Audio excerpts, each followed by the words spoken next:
A'udzubillahi minasyaitonirrajim. Bismillahirrahmanirrahim. Alhamdulillahi rabbil alamin. Allahumma shalli ala Muhammad wa ali Muhammad. Ikhwan dan akhwat yang dimuliakan Allah Subhanahu wa taala. Alhamdulillah kita telah memasuki pelajaran yang ke-25 dari pelajaran ilmu kalam. Di pelajaran ke-24 Ana telah jelaskan yaitu tentang permasalahan qudratullah taala dan telah selesai masalah pembahasan qudratullah taala pada pelajaran ke-24. Dan pada pelajaran ke-24 ini kita memasuki pembahasan tentang as-sifatu ats-tsubutiyah, az-zatiyah, sifat subutiyah yang ada pada zat Allah Subhanahu wa taala. Apa itu? Yaitu al-haya. Ittafaqal ilahiyun annal al-haya min sifatih wa anal hayy min asma'i subhanahu. Walakin ijra' hadzal isim alaihi subhanahu yatawaqqaf ala fahmi ma'nal haya hasbal imkan wa kaifiyati ijra'iha ala wajibul wujud. Nah, jadi kalau kita berbicara tentang al-haya, itu al-haya memiliki beberapa arti. Jadi nanti para mazhab atau para ulama itu ada perbedaan tentang mendefinisikan arti haya. Tapi di sini bahwa al-haya atau sifat hidup itu pada zat Allah Subhanahu wa taala merupakan bagian dari sifat atau bagian dari asma atau isim Allah Subhanahu wa taala. Walakin ijra' hadzal isim alaihi subhanahu yatawaqqaf ala fahmi ma'nal haya hasbal imkan wa kaifiyati ijra'iha ala wajibil wujud. Tapi di sini untuk memahami makna hidup yang ada pada Allah Subhanahu wa taala itu kita harus terlebih dahulu memahami hidup pada makhluk. Hidupnya makhluk itu seperti apa, atau memahami hidupnya sesuatu yang mungkin wujud itu seperti apa. Jangan kita membahas makna atau hidup yang ada pada wajibul wujud yaitu zat Allah Subhanahu wa taala sebelum kita memahami apa arti hidup yang ada pada makhluk atau sesuatu yang mungkinul wujud. Nanti kita tidak akan bisa menemukan arti hidup tersebut kalau kita langsung membahas hidup yang ada pada zat Allah Subhanahu wa taala. Naqul la syak anna kulla insan yumayyizu bainal mawjudil hayy wa mawjudi ghairil hayy. Jadi di sini setiap manusia itu memiliki, jadi setiap manusia nanti akan memiliki perbedaan membedakan antara sesuatu yang hidup dengan sesuatu yang tidak hidup. Jadi makhluk nanti akan bisa dibedakan, ada makhluk yang hidup, ada makhluk yang tidak hidup. Wa yudrak bi annal hayat diddul maut. Jadi lawan dari kehidupan itu atau yang hidup itu adalah kematian, sudah jelas. Illa annahu rahmatil kal ma'rifal am la yastati ahadu idrakil haqiqatil hidup fil mawjudatil hayyah. Tapi perlu kita ketahui bahwa kita tidak bisa mengetahui hakikat hidup. Kita hanya bisa mengetahui bahwa sesuatu hidup itu sesuatu itu hidup karena kita bisa melihat. Salah satunya adalah misalkan dia bergerak, maka kita katakan dia hidup. Tapi kita untuk mengetahui bahwa hakikat hidup itu seperti apa, wujud dari kata hidup itu seperti apa, kita tidak bisa mengetahui. Sebagaimana kita tidak mengetahui bagaimanakah wujud dari ruh. Qulil amri min ruh. Yas'alunaka 'anir ruh qulil amri min rabbi.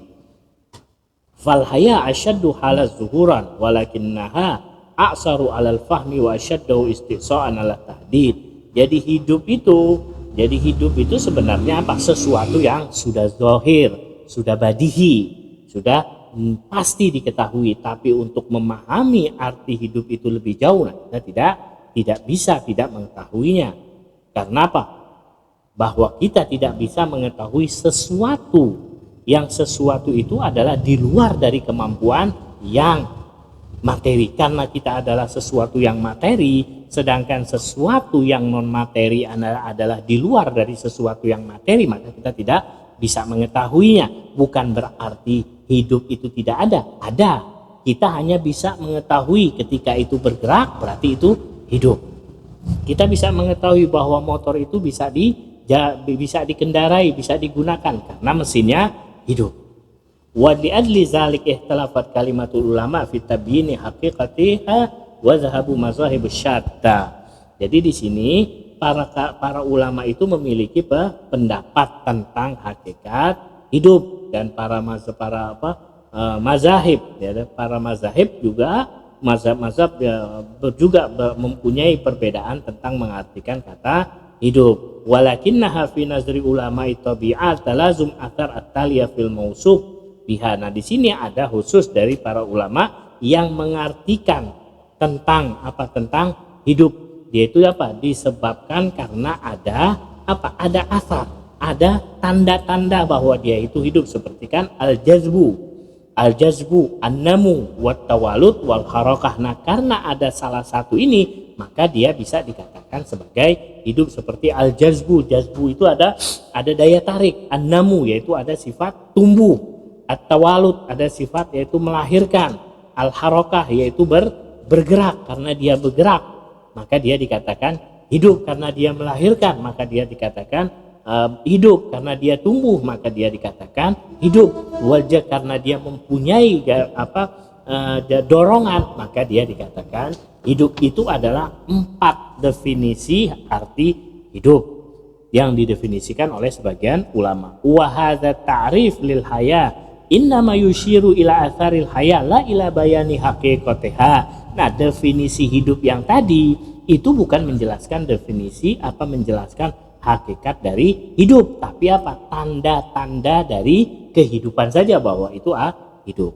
Wahia atharu mushtarakun baina afrodil hayy wa ma'dzalik kulluh naral bu'da syasi' bainal hayatin nabatiyah wal hayal basyariyah. Nah, disinilah jadi kita bisa melihat ada nanti titik kesamaan di antara sesuatu atau makhluk-makhluk yang hidup, di antara kehidupan tumbuh-tumbuhan, di antara kehidupan manusia dan binatang. Fan nabatul hayy yastamil alal khasais al-arba al-madhkura. Jadi sifat dari hidupnya dari tumbuhan-tumbuhan itu ada kekhususan yang 4 yang sudah disebutkan tadi. Walakin al-haya fil hayawan tazidu 'alaiha bil hissi wa syu'ur wa hadzal kamal az-zaid al-mutamatsal fil hiss wa syu'ur. La yaj'alul hayawan misdaqan mughayyiran lil hayat. Tetapi kehidupan yang ada pada hewan itu lebih dari itu. Bukan hanya 4 saja, nanti ada seperti insting, seperti ghariza, yang mana ghariza itulah nanti yang membedakan antara kehidupan tumbuh-tumbuhan dengan kehidupan hewan. Karena itu jadi setiap dari kehidupan itu antara makhluk akan memiliki sifat perbedaan, ada juga sifat persamaan. Bal yaj'alahu misdakan akmal laha, bahkan juga ada kehidupan yang nanti kehidupan itu akan membawa kesempurnaan bagi makhluk. Kama anna hunaka hayatan a'la wa asyraf wa hiya an yamtalikul kain hayy mudhafan ila khasais al-khamsa. Demikian pula di sana ada kehidupan yang lebih tinggi lagi, yang lebih mulia lagi, yang mana kehidupan itu nanti memiliki kekhususan yang ada 5, yang mana di situ salah satunya seperti ada khasisatul idrakil ilmi wal aqli wal mantiq. Dia itu bisa berpikir, dia itu bisa berbicara, berlogika, bisa menguraikan pengetahuan. Wa ala dzalik fal hasais al arba qadral mustarak baina jama'il maratib at-tabi'iyah. Jadi yang 4 tadi disebutkan itu adalah kekhususan yang memiliki sifat kesamaan di antara makhluk yang ada. Wa in kanat likulli martabah bay martabatin minal maratib khasisatan tumtazu biha amma dunaha. Meskipun nanti setiap dari tingkatan-tingkatan kehidupan itu akan memiliki perbedaan. Jadi kehidupan tumbuh-tumbuhan dengan kehidupan binatang akan ada perbedaan, terlebih lagi kehidupan manusia.